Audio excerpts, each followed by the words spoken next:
الحمدللہ وکفا والصلاة والسلام علی عباده الذین اصطفى اما بعد فاعوذ باللہ من الشیطان الرجیم بسم اللہ الرحمن الرحیم قد افلح المؤمنون الذین هم فی صلاتهم خاشعون الی قولہ تعالی اولئک هم الوارثون الذین یرثون الفردوس هم فیہا خالدون صدق اللہ العظیم۔ پچھلی نشست کے اختتام پر فلاح کے موضوع پر ہماری گفتگو جاری تھی اور میں یہ عرض کر رہا تھا کہ انسانی شخصیت دو اجزاء سے مرکب ہے۔ اس کا ایک وجود حیوانی ہے، مادی ہے، ظاہری ہے۔ ایک وجود باطنی ہے، معنوی ہے، روحانی ہے۔ اس کے لیے قرآن مجید کے تو ویسے بہت سے مقامات ہیں، لیکن اس وقت جو خاص طور پر میں نے جس پر فوکس کیا تھا آپ کی توجہ کو، وہ سورہ مومنون ہی کی وہ آیات ہیں کہ جو ان 11 آیات کے بعد آ رہی ہیں۔ وہاں سے وہ فلاح کا صحیح تصور سامنے آ جائے گا کہ انسان کی تخلیق کا ایک مرحلہ لقد خلقنا الانسان من سلالۃ من طین، دوسرا مرحلہ ثم جعلناہ نطفۃ فی قرار مکین، تیسرا مرحلہ ثم خلقنا النطفۃ علقۃ، اب ثم نہیں ہے، فا ہے، فخلقنا العلقۃ مضغۃ فخلقنا المضغۃ عظاما فکسونا العظام لحما، پھر ہم نے نطفے سے علقہ بنایا، علقے سے مضغہ بنایا، مضغہ سے ہڈیاں بنائیں، پھر ہڈیوں پر گوشت چڑھایا۔ یہ تیسرا مرحلہ۔ اب چوتھا مرحلہ آیا ثم انشأناہ خلقا آخر، پھر ہم نے اسے اٹھایا ایک اور ہی اٹھان پر۔ یہ لفظ انشاء سمجھ لیجئے، انشاء ہم کہتے ہیں انشاء پردازی، انشاء کہتے ہیں کسی شے کو اٹھانا۔ سورہ واقعہ میں یہ لفظ آیا ہے بڑی شان و شوکت کے ساتھ اور بار بار۔ یہاں پہ نوٹ کریں کہ انشاء کے معنی کسی چیز کو ابھارنا، اٹھانا۔ انشاء پردازی ہم کیا کہتے ہیں؟ کچھ خیال ہے میرے ذہن میں جسے میں خیال باندھنا، اور جس کو آپ کہتے ہیں کمپوز کرنا، کمپوزیشن، یہ انشاء ہے۔ تو انشاء کے معنی پروان چڑھانا، نشأۃ الاولیٰ، نشأۃ ثانیہ، اسلام کی نشأۃ ثانیہ کرنے کا اصل کام۔ ایک پہلی مرتبہ اسلام کا غلبہ ہوا تھا، اس کا ابھار، اس کی اٹھان تھی۔ اب دوسری مرتبہ پھر اس کا غلبہ ہونا ہے، اس کی اٹھان ہونی ہے، اس کا پورے عالم کے اوپر اس کا نظام قائم ہونا ہے۔ یہ نشأۃ ثانیہ ہے۔ ثم انشأناہ خلقا آخر، پھر ہم نے اسے اٹھایا ایک دوسری ہی اٹھان پر۔ یہ ہوا چوتھا مرحلہ۔ پانچواں مرحلہ ثم انکم بعد ذلک لمیتون، پھر تم اس کے بعد تم پر موت وارد ہو کر رہے گی۔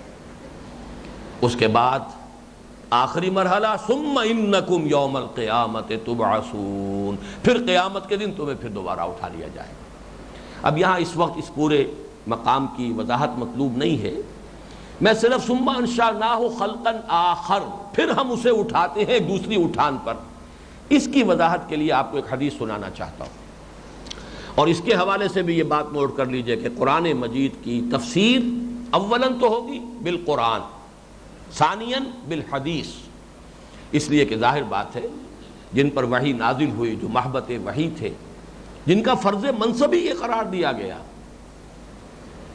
وَنَزَّلْنَا إِلَيْكَ الْكِتَابَ لِتُبَيِّنَ لِلنَّاسِ مَا نُزِّلَ إِلَيْهِمْ، اے نبی ہم نے آپ پر یہ کتاب جو نازل کی ہے تو صرف آپ کے لیے تو نہیں، لوگوں کے لیے، تاکہ آپ پر اس لیے نازل کی تاکہ آپ اسے واضح کریں لوگوں کے لیے، اس کے مضمرات کو کھول کھول کر بیان کریں، جہاں اجمال ہو اس کی تفصیل کریں، جہاں ابہام ہو اس کی وضاحت کریں۔ اور یہ میں سورہ قیامہ میں بھی ہم پڑھ چکے ہیں کہ جب حضور کو روکا گیا لا تحرک بہ لسانک لتعجل بہ ان علینا جمعہ وقرآنہ فاذا قرأناہ فاتبع قرآنہ ثم ان علینا بیانہ، اور یہ بیان جو ہے قرآن کا، یہ خود قرآن سے بھی ہوا، سنت سے بھی ہوا، حدیث سے بھی ہوا۔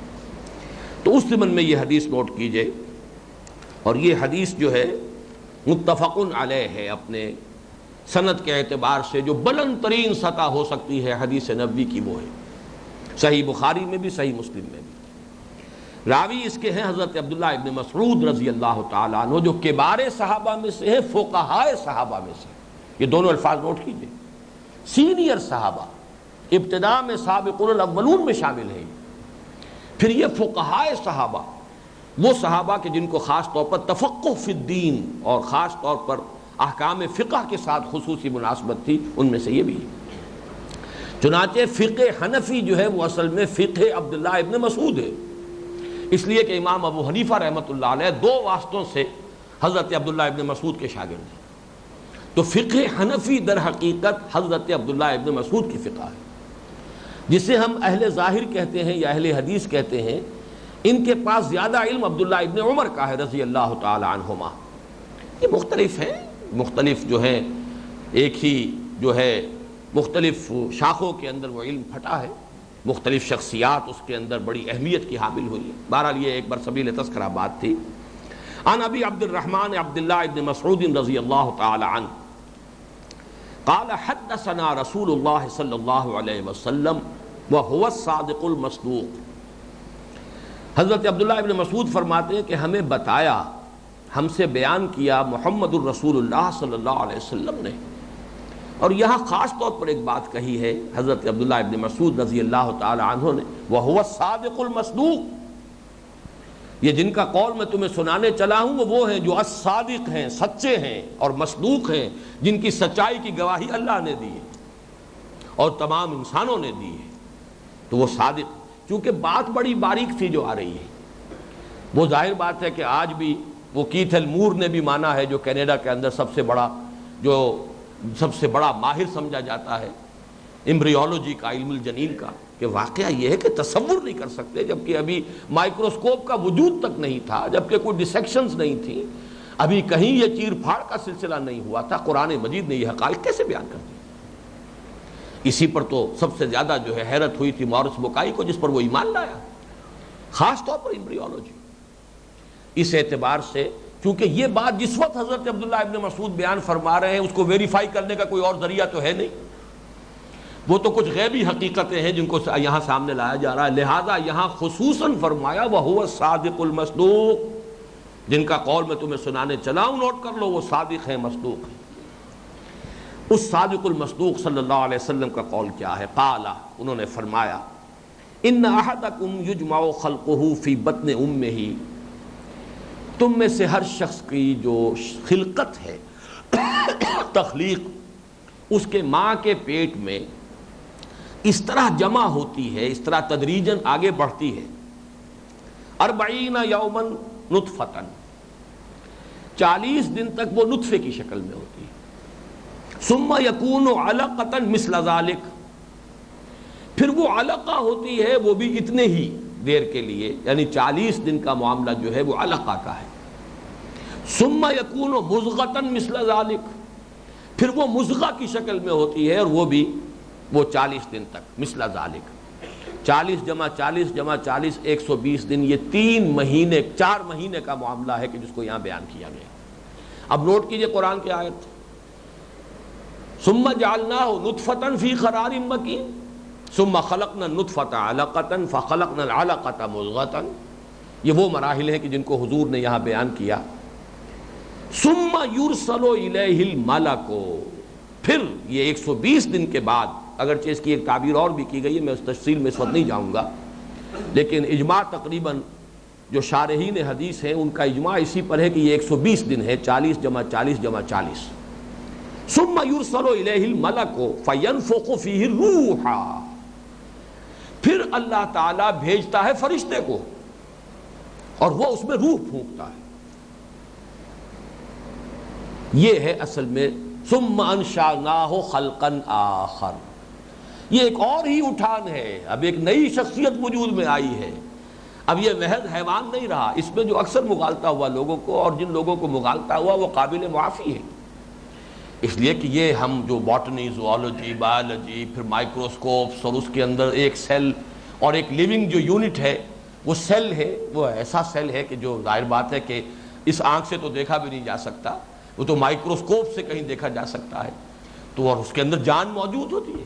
امیبا یونی سیلولر اینیمل ہے، اینیمل پورا ایک سیل پر مشتمل، اور آج تو وہ ان سیلوں سے بھی نیچے گزر گئی بات، یہ وائرس جو ہے یہ تو ان بیکٹیریا سے اور ان یونی سیلولر آرگنزم سے بھی کہیں نیچے کی شے ہے، اور اسی نے قیامت ڈھائی ہوئی ہے، چاہے ایڈ ہے تو وہ بھی اسی سے آ رہی ہے، اور یہ انفلوئنزا ہے تو اسی سے آ رہا ہے، اور آج کل بہت ہی سخت قسم کے جو گیسٹرو انٹرائٹس ہے وہ وائرس سے آ رہا ہے۔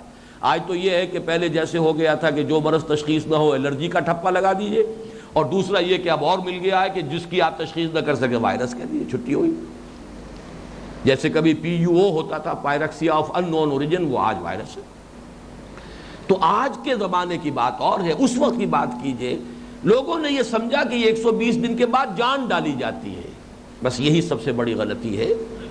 جان تو جو سپرمیٹوزوون ہے، وہ جو ایک سیل آتا ہے مرد کی طرف سے، وہ بھی جاندار ہے، بڑا متحرک، مائکروسکوپ میں کبھی آپ نے دیکھا ہو جو اس میں تڑپ ہوتی ہے اور جو اس میں حرکت ہوتی ہے، وہ تو جاندار شے ہے۔ اسی طرح ماں کی طرف سے جو بیضہ آیا ہے، جو اووم آیا ہے، وہ بھی لیونگ سیل ہے، جان ڈالنے کا کوئی سوال نہیں ہے۔ دونوں مل کر زائگوٹ بنا ہے، وہ تو بہت ہی زندہ شے ہے۔ تو جان ڈالنا نہیں، روح ڈالنا، یہ جان اور روح میں جو ہم آج تک کرتے رہے ہیں مغالطہ، ان دونوں کو علیحدہ نہیں کیا ہے، اس کی وجہ سے دین کی بہت سی حقیقتیں جو ہے وہ پردے میں رہ گئی۔ ہمارا ایک مکمل وجود روحانی وجود ہے۔ یہ روحانی وجود وہ ہے کہ جو عہد الست جس سے لیا گیا تھا، الست بربکم قالوا بلا، الارواح جنود مجندہ، لشکروں کی شکل میں تھے، حضرت آدم سے لے کر اور آخری انسان جو دنیا میں نسل آدم میں پیدا ہوگا، سب کی ارواح موجود تھی۔ اور سب سے اللہ نے عہد لیا تھا، الست بربکم قالوا بلا۔ جسم کسی کا نہیں تھا، سب ارواح تھی، لیکن ارواح معین تھی، مشخص تھی۔ یہ روح محمدی ہے، یہ روح ابراہیم ہے، یہ روح آدم ہے، یہ روح موسیٰ ہے، یہ روح ابو جہل کی، اور یہ روح فلاں کی، سب کے سب موجود تھے۔ تمام انسان اپنے جو بھی مابہل امتیازات، جو ان کے خصائص ہیں، ان کے ساتھ موجود تھے، ارواح موجود تھے۔ اس کے بعد وہ کولڈ سٹوریج میں ڈال دی گئی۔ کہیں کوئی کولڈ سٹوریج ہے اللہ کا بہت بڑا، وہ ارواح جو ہے سلا دی گئی۔ یہ پہلی موت کا مرحلہ ہے جو ہم پر پہلے ہی آ چکا ہے اس دنیا میں آنے سے قبل۔ اس کے بعد اب جب یہ تخلیق کا سلسلہ شروع ہوا، مادی تخلیق کا، یہ تناسل جو ہو رہا ہے، یہ مرد کا نطفہ اور عورت کا بیضہ، اور ان دونوں سے مل کر نطفۃ امشاج نبتلیہ فجعلناہ سمیعا بصیرا، ملا جلا نطفہ، مخلوط نطفہ، پھر اس سے علقہ اور مضغہ، اور پھر اس سے ہڈیاں اور اس کا گوشت بنا۔ یہ جو ایک فزیکل جو ایولیوشن ہو رہا ہے، جو کریشن ہو رہی ہے رحم مادر میں، اب ایک مرحلہ آیا ہے جب کہ لا کر اس روح کو اس کے ساتھ شامل کر دیا گیا۔ اس سے پہلے یہ صرف ایک حیوان تھا، ابھی انسان نہیں تھا۔ اب وہ انسان بن گیا ہے، اب اس کے دونوں وجود مل گئے ہیں، وجود حیوانی اور وجود روحانی۔ تو اصل میں یہ جس کو مانوی ہم کہتے ہیں وجود، اور جس کے لیے علامہ اقبال نے خودی کا لفظ استعمال کیا، خودی، انا، میں در حقیقت یہ مادی وجود نہیں ہے میرا، میں تو وہ اصل مانوی حقیقت ہے جو اس مادی وجود کے اندر پوشیدہ ہے، وہ میں ہے، یہ خودی ہے۔ اس خودی کی تعمیر کرنی ہے۔ تعمیر سے مراد کیا ہے؟ یہ جو میری اصل شخصیت ہے، یہ لپیٹ دی گئی ہے غلافوں کے اندر۔ اور میں کئی دفعہ سنا چکا ہوں، آج پھر اب جب ریکارڈنگ ہو رہی ہے تو میں وہ پورے کوٹیشن دینا چاہتا ہوں۔ اپنشد کا جملہ ہے یہ، بہت خوبصورت جملہ۔ Man in his ignorance identifies himself with the material sheaths which encompass his real self۔ انسان کی یہ جہالت ہے، لا علمی ہے کہ وہ اپنی اصل مانوی شخصیت کے گرد جو غلاف لپٹے ہوئے ہیں، ان غلافوں کو سمجھ بیٹھتا ہے یہ میں ہوں، حالانکہ وہ حقیقت میں وہ ہے جو اندر لپٹی ہوئی شے ہے، وہ لپٹی ہوئی ہے، وہ تو مانوی وجود ہے، وہ خودی تو نظر نہیں آتی۔ وہ انا کس بلا کا نام ہے ہم نہیں جانتے۔ جب میں کہتا ہوں میرا ہاتھ، تو میں تو کچھ اور شے ہوں نا اس ہاتھ سے علاوہ۔ میرا ہاتھ ہے، یہ پوزیسو موڈ ہے اس کا، پروناؤن کا میرا، مائی میں پوزیسو موڈ ہے۔ میرا ہاتھ، میری آنکھیں، میری زبان، میرے کان، میرے پاؤں، میرا یہ، میرا وہ، میرا جسم، میرا وجود، تو میں کون ہوں؟ یہ میں کوئی اور ہی شے ہے۔ ثم انشأناہ خلقا آخر، پھر ہم نے اٹھایا ہے اسے ایک اور ہی تخلیق پر، ایک اور ہی وجود عطا کیا ہے۔ وہ وجود جو ہے وہ ہے روحانی وجود۔ اب یہ جو ہے man in his ignorance identifies himself with the material sheaths which encompass his real self، ہوتا کیا ہے؟ اپنی اس جہالت میں انسان اپنے آپ کو سمجھ بیٹھتا ہے، اپنے مادی وجود سے تعبیر کر بیٹھتا ہے۔ ساری توجہ اسی پر ہو رہی ہے، اسے خوب اچھے سے اچھے صابن سے، خوشبودار صابن سے دھوئے گا، اس میں ذرا سی کوئی تکلیف ہو جائے بے چین ہو جائے گا، اس کے پاس اس کے پاس معالج کے پاس ڈاکٹر کے پاس، اس وجود کو ذرا بھوک لگ جائے گی اس کے لیے کوشاں ہو جائے گا، اس معنوی وجود کی توجہ ہی نہیں۔ وہ بیمار ہو رہا ہو، وہ لاغر ہو رہا ہو، وہ ضعیف ہو گیا ہو، وہ کمزور ہو گیا ہو، اسے بھوک ستا رہی ہے، اسے پیاس لگی ہوئی ہے، اسے جانتا ہی نہیں۔ یہی بات ہے جو قرآن نے کہی ہے، وَلَا تَكُونُوا كَالَّذِينَ نَسُوا اللَّهَ فَأَنسَاهُمْ أَنفُسَهُمْ أُولَٰئِكَ هُمُ الْفَاسِقُونَ۔ ان لوگوں کے مانند نہ ہو جانا جنہوں نے اللہ کو بھلا دیا تو اللہ نے انہیں اپنے آپ سے غافل کر دیا، یہی ہے فاسق۔ جب اپنی اصل حقیقت سے غافل ہو گئے اور سارا مادی وجود ہی کے تقاضے جو ہیں ان کو پورا کرنے میں لگ گئے تو فاسق اور فاجری بنیں گے، اور کیا بنیں گے؟ اس مانوی حقیقت کی طرف تو توجہ ہے ہی نہیں، اس کو غذا پہنچانے کی کا تو احساس ہی نہیں، اس کے تغذیہ اور تقویت کے لیے تو کوئی فکر ہے ہی نہیں، لہذا ہوگا کیا؟ پھر فاسق اور فاجر ہو گئے۔ اولئک هم الفاسقون، وہی فاسق ہیں جو اپنے آپ کو بھول گئے ہیں۔ یہ اپنے آپ کو بھول جانا دیکھیے کس قدر، یہی وجہ ہے، میرا اپنا ذاتی خیال یہ ہے کہ اپنشد خاص طور پر صحف ابراہیم کی تحریف شدہ کتابیں ہیں۔ اپنشد جو ہیں یہ ہندوؤں کی اولڈسٹ بکس ہیں جن کے بارے میں یقین کے ساتھ کوئی بھی نہیں جانتا کہ یہ کب لکھے گئے۔ برہما کا تصور جو ہے میرے نزدیک ہندوؤں میں لفظ ابراہیم کی بگڑی ہوئی شکل ہے۔ جیسے عیسائیوں نے حضرت عیسیٰ ابن مریم کو خدا کا بیٹا بنا دیا، انہوں نے حضرت ابراہیم کو خدا بنا دیا۔ برہما، برہمن خدا والا، ربانیون، ربانیون کسے کہتے ہیں؟ رب والے، ربانیون، برہمن، برہما، برہمن، یہ الفاظ کہاں سے آ گئے؟ لیکن یہ کہ بہرحال یقین سے ہم نہیں کہہ سکتے، اس لیے کہ قرآن مجید میں چونکہ اس کا صراحت سے ذکر نہیں، کسی حدیث مرفوع میں اس کا تذکرہ نہیں، قیاس ہے، گمان ہے، صحیح بھی ہو سکتا ہے، غلط بھی ہو سکتا ہے، لیکن یہ کہ ان کے اندر وہ آسمانی جو اصل تعلیمات ہیں ان کی جھلک موجود ہے۔ گیتا میں کہیں تناسخ کا تصور موجود نہیں ہے، گیتا کے اندر عالم آخرہ، جنت اور دوزخ کا تصور موجود ہے، آخرت کا اس کا تناسخ کا ذکر نہیں ہے۔ تناسخ فلسفیانہ تصور ہے ہندوؤں کا، لیکن گیتا کو آپ پڑھ جائیے، اس میں تو سورگ اور نرگ، نرگ کہتے ہیں جہنم کو، اور سورگ ہے، سورگی کہتے ہیں نا، جو جسے ہم کہتے ہیں کہ فلاں صاحب مرحوم جو رحمت خداوندی میں پہنچ گئے وہ سورگ میں پہنچ گئے، سورگ ان کے ہاں جنت ہے اور نرگ ان کے ہاں آگ والی جگہ ہے، جہنم، وہی تصورات ہیں۔ تو اصل میں تو مشکات نبوت ہی کے یہ انوار ہیں جو مختلف جگہوں پر گئے ہیں، البتہ لپٹ گئے ہیں، وہ بہت سا خیر بہت سے شر کے اندر لپٹ گیا ہے، غلط نظریات شامل ہو گئے ہیں، تحریفات ہو گئی ہیں، تقدیم و تاخیر ہو گئی ہے، یحرفون الکلم عن مواضعہ، ایک شے کو ایک جگہ سے ہٹا کر دوسری جگہ رکھ دیا گیا ہے۔ محفوظ کلام، آخری ہدایت اللہ کی جو تا قیام قیامت جس کی حفاظت کا ذمہ ہے وہ قرآن مجید ہے صرف۔ لیکن یہ تو صرف ایک ہی کتاب تو نہیں ہے اللہ کی، یہ تو سیریز آف ڈیوائن بکس، جو آسمانی کتابوں کی سیریز ہے، اس کا آخری اور کمپلیٹ ایڈیشن ہے۔ بہرحال یہ میرا تصور ہے، اسی لیے میں نے اپنشد کا یہ جملہ آپ کو اس اہتمام سے سنایا ہے، اور اس وقت توجہ کیجئے قرآن کی آیت وَلَا تَكُونُوا كَالَّذِينَ نَسُوا اللَّهَ فَأَنسَاهُمْ أَنفُسَهُمْ، دیکھو ان لوگوں کے مانند نہ ہو جانا جنہوں نے اللہ کو بھلا دیا، اللہ نے انہیں اپنے آپ سے غافل کر دیا۔ اپنے آپ سے غافل کون ہے؟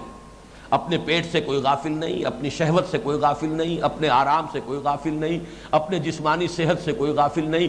اب ٹھیک ہے، جس کے پاس وسائل جتنے ہیں اتنا ہی بھاگ دوڑ وہ کر لے گا، علاج کروائے گا، ٹونا ٹوٹکا کروائے گا، کچھ اور کروائے گا، حکیم کے پاس جائے گا، ہومیوپیتھی کروائے گا، یا پھر جائے گا کہیں باہر اور امریکہ میں یا انگلینڈ میں بائی پاس کرا کے آئے گا۔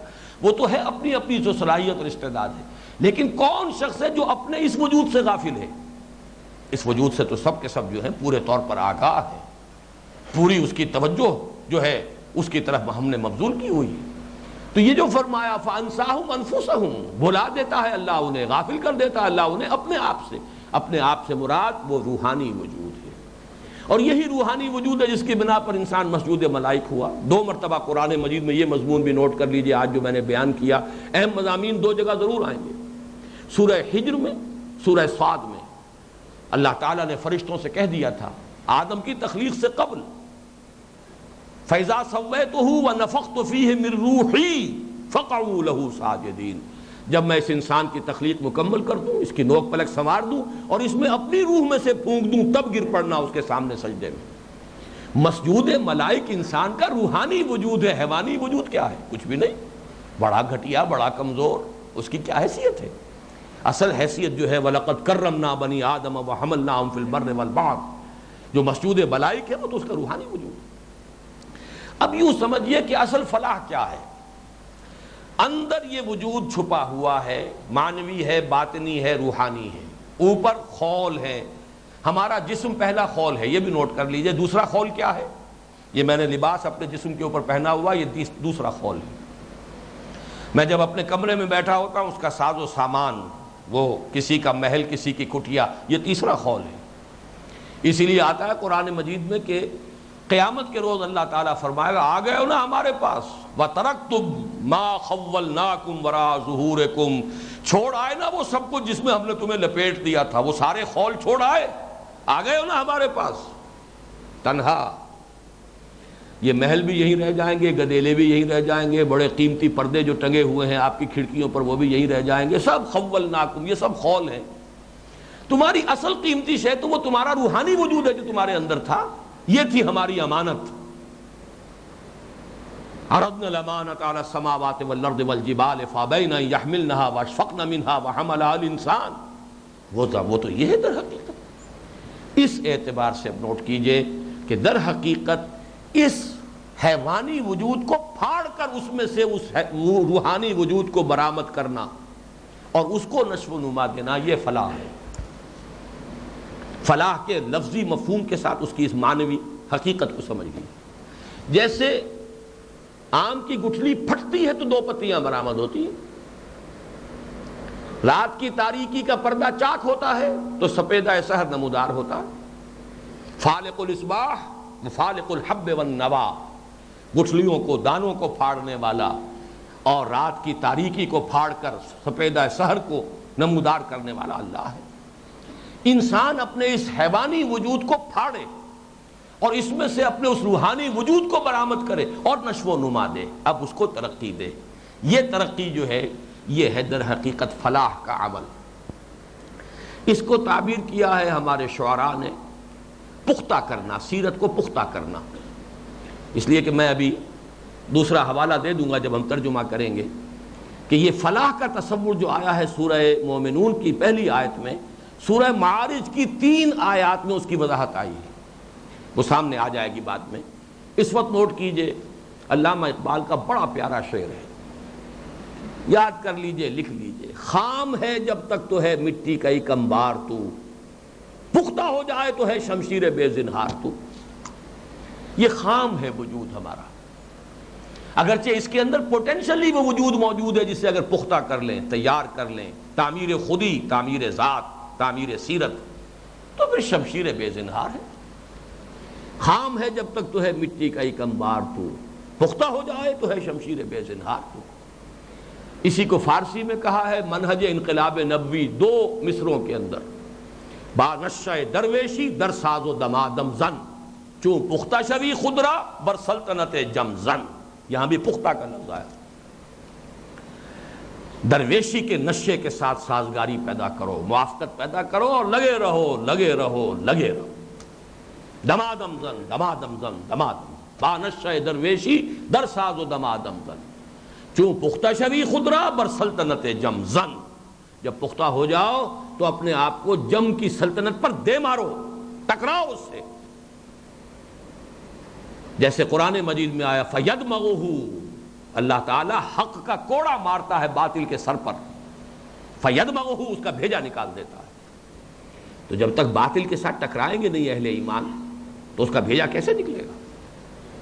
یہی مضمون ہے کہ جو اکبر الہ آبادی جنہیں علامہ اقبال نے تسلیم کیا اپنا معنوی مرشد، انہوں نے اس کو، وہ سادہ ہے وہاں پہ زبان، یہ شکوہ تو نہیں ہو سکتا، یہ جو علامہ اقبال کے کلام میں ہے جو جلالت شان ہے، جو شکوہ ہے لفظ کی بھی، لیکن یہ تو خاک میں مل اور آگ میں جل، جب خشت بنے تب کام بنے، تب کام چلے، تو خاک میں مل اور آگ میں جل، جب خشت بنے تب کام چلے، ان خام دلوں کے عنصر پر تعمیر نہ کر بنیاد نہ رکھ۔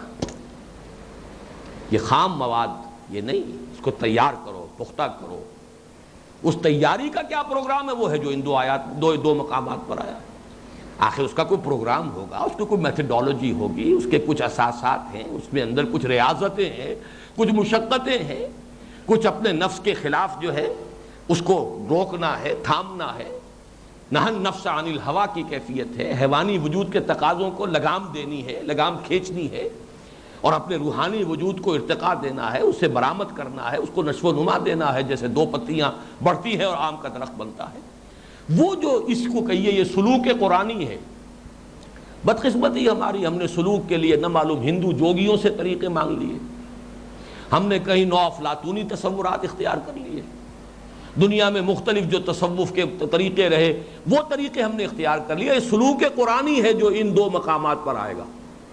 یہ ہے اس کی اساسات، یہ ہے اس کا پروگرام، یہ ہے میتھڈالوجی، یہ ہے نشہ درویشی جو محمد نے سکھایا ہے صلی اللہ علیہ وسلم. با نشہ درویشی در ساز و دما دمزن. وہ درویشی کچھ اور ہے، جو دوسرے نظام جو ہے، جو خانقاہی نظام ہے، وہ درویشی کچھ اور درویشی ہے، یہ درویشی کچھ اور درویشی. اسی میں ایک بات اور نوٹ کر لیجئے، یہ جو ہم تزکیے کی بات کرتے ہیں، فلاح کی بات کرتے ہیں، اس میں بھی ہمارا تصور اکثر و بیشتر بہت محدود رہ جاتا ہے. میں یہاں پہ دو مقامات قرآن کے نوٹ کرانا چاہتا ہوں. قد افلح من تزکا وذکر اسم ربہ فصلی. قد افلح من تزکا، کامیاب ہو گیا وہ جس نے اپنا تزکیہ کر لیا، اپنے آپ کو پاک کر لیا گھٹیا خیالات سے، گھٹیا آرزوؤں سے، گھٹیا امنگوں سے، پست خیالات سے، پست امنگوں سے، سب سے پاک کر لیا. وہی ہوگا جو کامیاب ہوگا. قد افلح من تزکا، یہ سٹارٹنگ پوائنٹ ہے فلاح کا.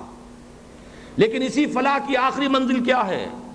الا ان حزب اللہ هم المفلحون. آگاہ ہو جاؤ کہ اصل میں فلاح پانے والے اللہ کی پارٹی، وہ اللہ کی انقلابی جماعت، انقلابی پارٹی حزب اللہ، جن کے اوصاف بیان ہوئے سورہ مائدہ میں، جن کے اوصاف بیان ہوئے سورہ مجادلہ میں.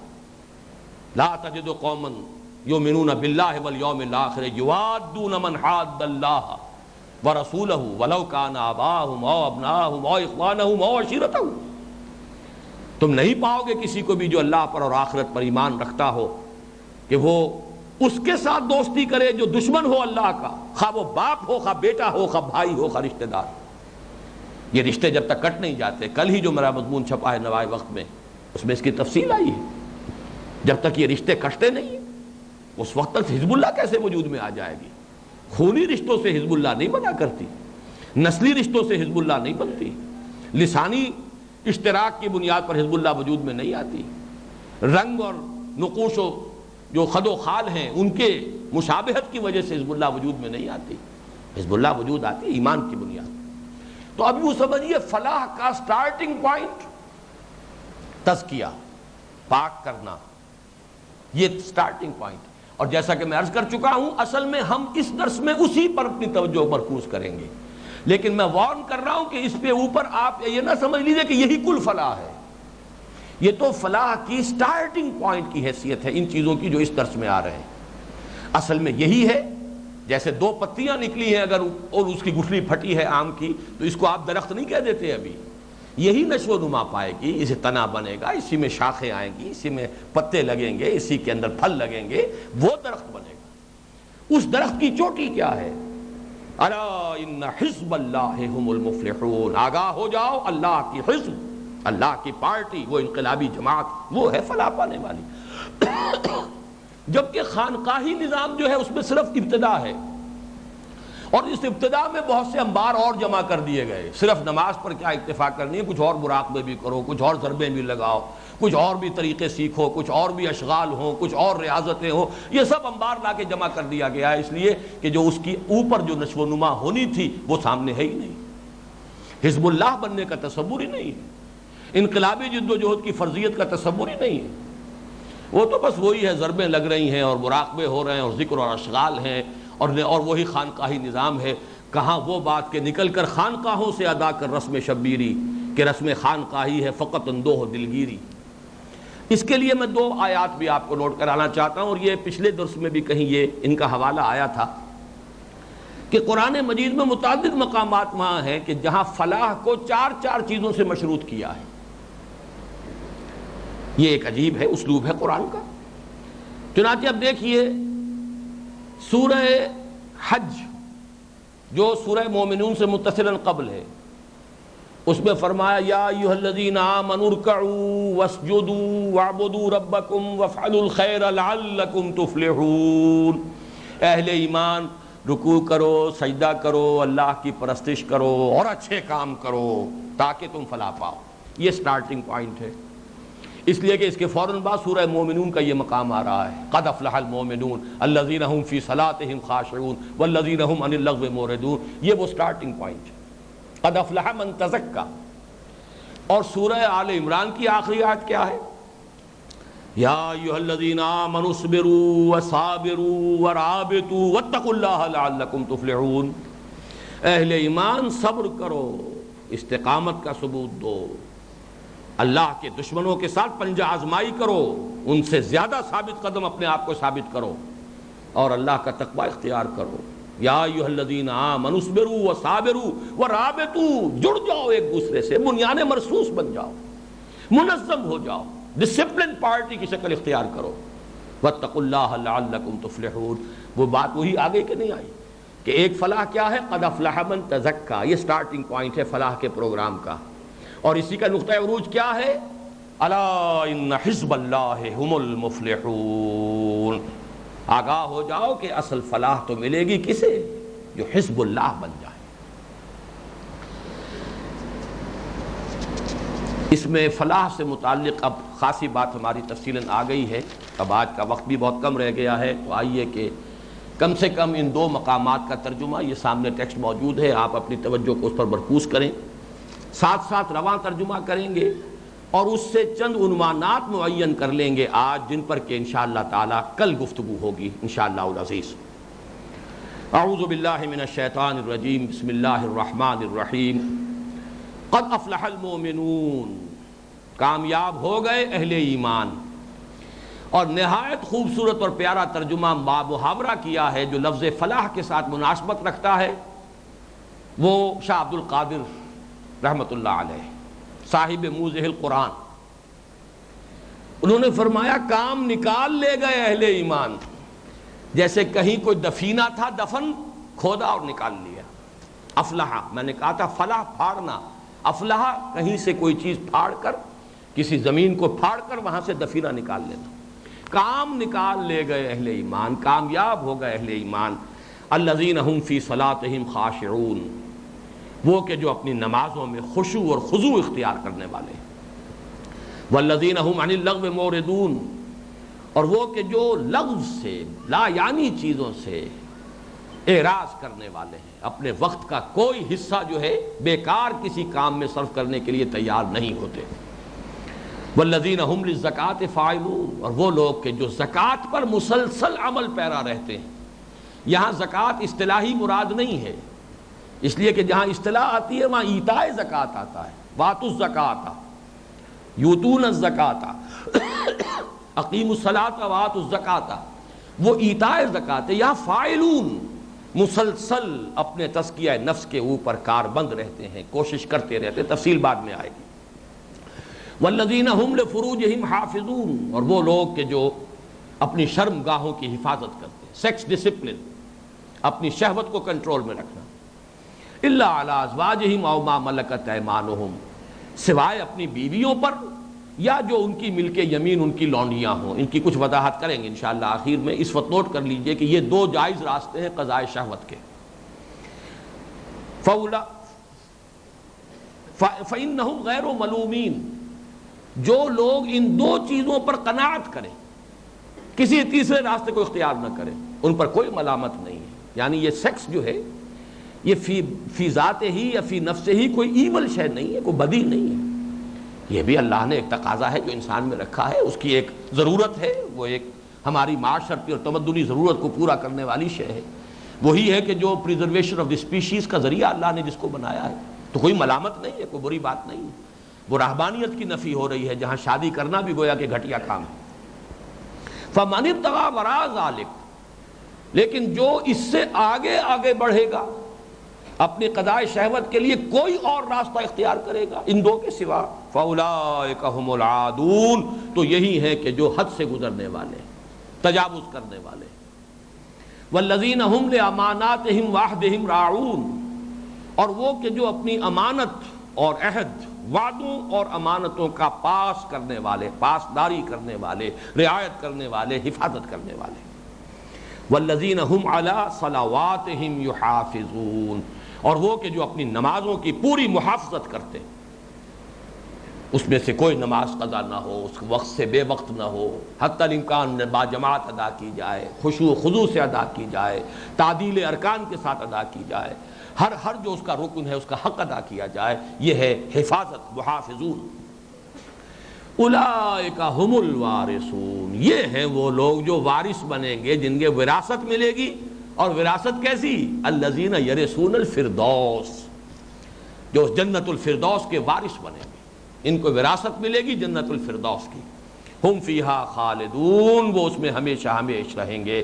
اللہم ربنا اجعلنا منہم، آمین یا رب العالمین۔ اب دیکھیے دوسرا مقام،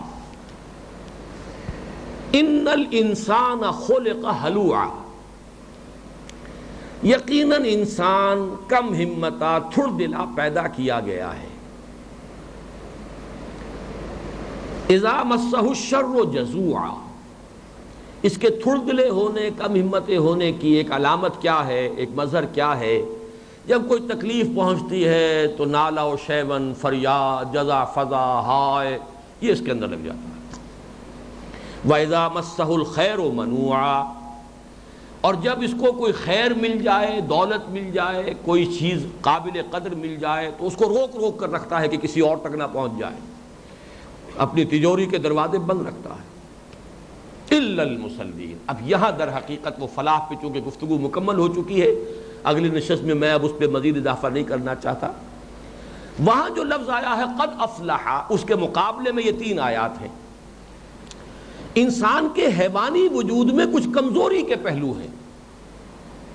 انسان حلوع پیدا کیا گیا ہے، تھڑ دلا ہے، کم ہمتا ہے، حیوانی وجود اس کا کم ہمتا ہے۔ خلق الانسان ضعیفا، انسان کو کمزور پیدا کیا گیا ہے۔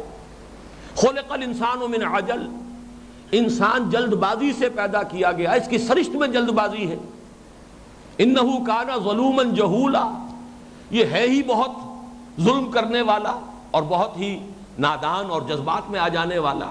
یہ ساری جو آیات قرآن مجید کی بظاہر یہ متضاد ہیں اس کے کہ لقد خلقنا الانسان فی احسن تقویم، ہم نے تو انسان کو بہترین ساخت میں بنایا۔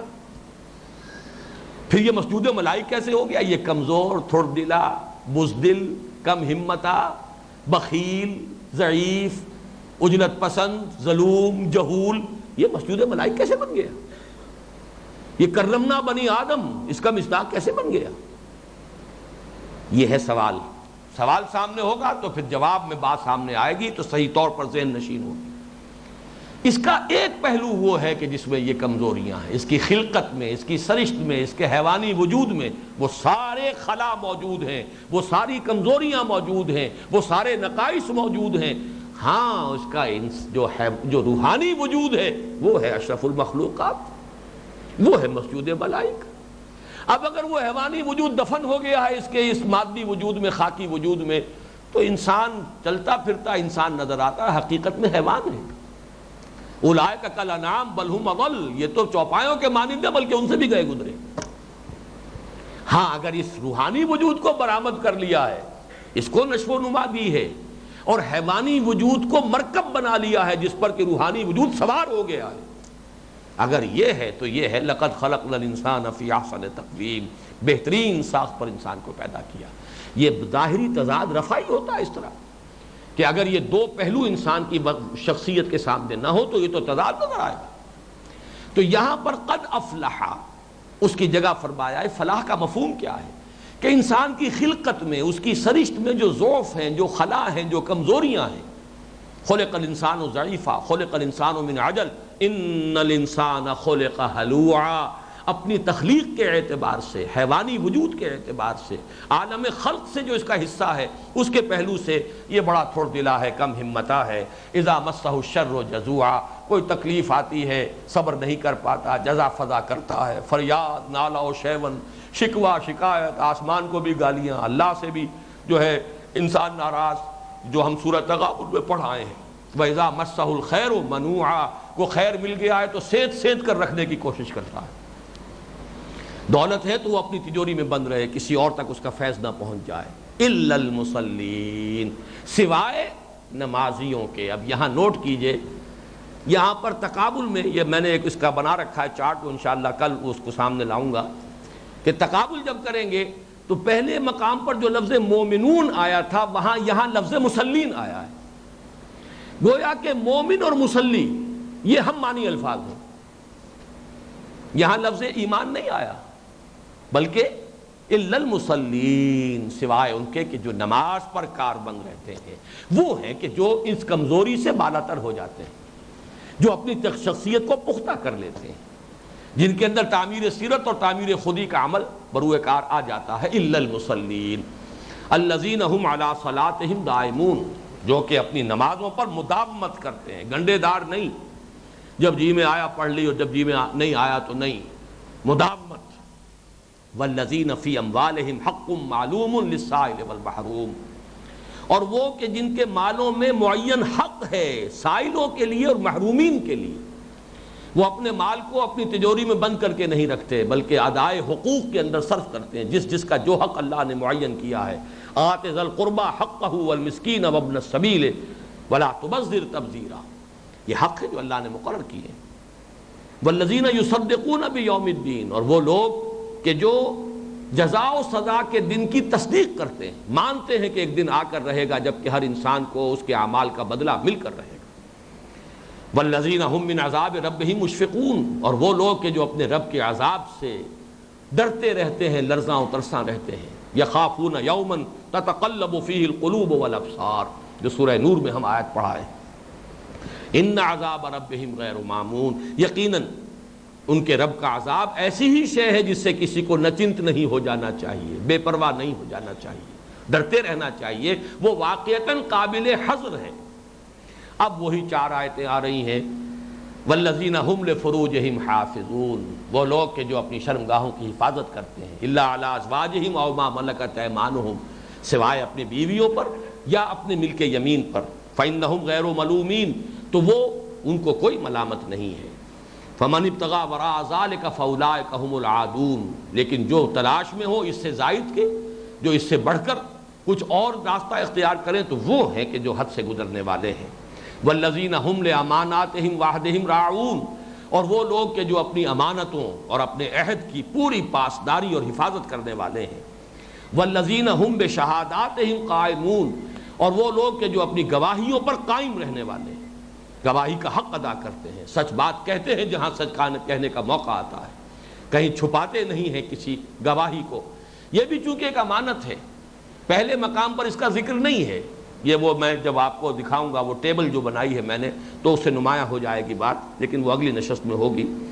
والذین هم بشہاداتہم قائمون والذین هم علی صلاتہم یحافظون، وہ لوگ جو اپنی نماز پر محافظت کرتے ہیں، پوری حفاظت کرنے والے۔ اولئک فی جنات مکرمون، یہ وہ لوگ ہیں کہ جن کا اعزاز و اکرام کیا جائے گا جنتوں میں۔ اللہم ربنا اجعلنا منہم، اللہم ربنا اجعلنا منہم۔ 2 منٹ بیٹھیے، ابھی وقت ختم نہیں ہوا ہے۔ یہ جو دونوں مقامات کا ہم نے ترجمہ کر لیا ہے، اس میں اب نوٹ کر لیجئے کہ 7 ہیڈنگز ہمارے سامنے ہیں جن پر کہ اب ہمیں گفتگو کرنی ہے۔ پہلی چیز نماز، صلاۃ، اس کے بارے میں قابل توجہ کیا ہے؟ دونوں جگہوں پر اول بھی نماز ہے، آخر میں بھی نماز ہے۔ قد افلح المؤمنون الذین هم فی صلاتہم خاشعون الا المصلین الذین هم علی صلاتہم دائمون، آخر میں بھی والذین هم علی صلواتہم یحافظون والذین هم علی صلاتہم یحافظون۔ گویا کہ یہ جو پروگرام ہے تعمیر سیرت کا قرآنی یا جو سلوک قرآنی ہے، اس میں اول و آخر نماز۔ مزید برآں جس جگہ لفظ مومنون آیا ہے سورہ مومنون میں، وہاں مسلین آیا ہے سورہ معارج میں۔ گویا کہ نمازی اور مومن یہ مترادف الفاظ ہیں۔ تیسری بات نوٹ کریں گے، 3 مرتبہ محافظت اور مداومت آئی ہے، 1 مرتبہ خشوع آیا ہے۔ خشوع باطنی شے ہے، نماز کی باطنی کیفیت، محافظت مداومت یہ ظاہری ہے۔ تو فرض نماز میں واقعتاً یہ محافظت اور مداومت زیادہ اہم ہے، اور در حقیقت مسلمان معاشرے کے اندر تعمیر سیرت کا جو اہم ترین ستون ہے وہ اقامت الصلاۃ ہے، نماز کا قائم کرنا۔ پہلا مضمون تو یہ ہے جس پر تفصیل سے گفتگو ہوگی۔ دوسرا زکوٰۃ کا مفہوم آ گیا، الذین ھم للزکوٰۃ فاعلون، اور اس کو یہاں لایا گیا وہ لوگ کہ جن کے مال میں حق ہے، محروم کے لیے بھی سائل کے لیے بھی۔ تیسری چیز آئی ہے جس کو سورہ مومنون میں کہا گیا اعراض عن اللغو، بیکار باتوں سے اپنے آپ کو بچانا، اور یہ آخرت کے مضمون کے حوالے سے آیا ہے سورہ معارج میں، اس لیے کہ آخرت پر جس کا یقین ہے اسے معلوم ہے کہ میری زندگی کا ایک ایک لمحہ بہت قیمتی ہے۔ الدنیا مزرعۃ الآخرہ، یہ میں کسی بیکار کے کام میں اس وقت کو ضائع نہیں کر سکتا، یہ نہایت قیمتی متاع ہے، اس کے نتائج اس زندگی میں مجھے ملنے ہیں کہ جو ابدی ہے۔ اس کے بعد سیکس ڈسپلن، 3 آیات جو کہ تو وہاں بھی ہے، 3 آیات وہاں بھی ہے۔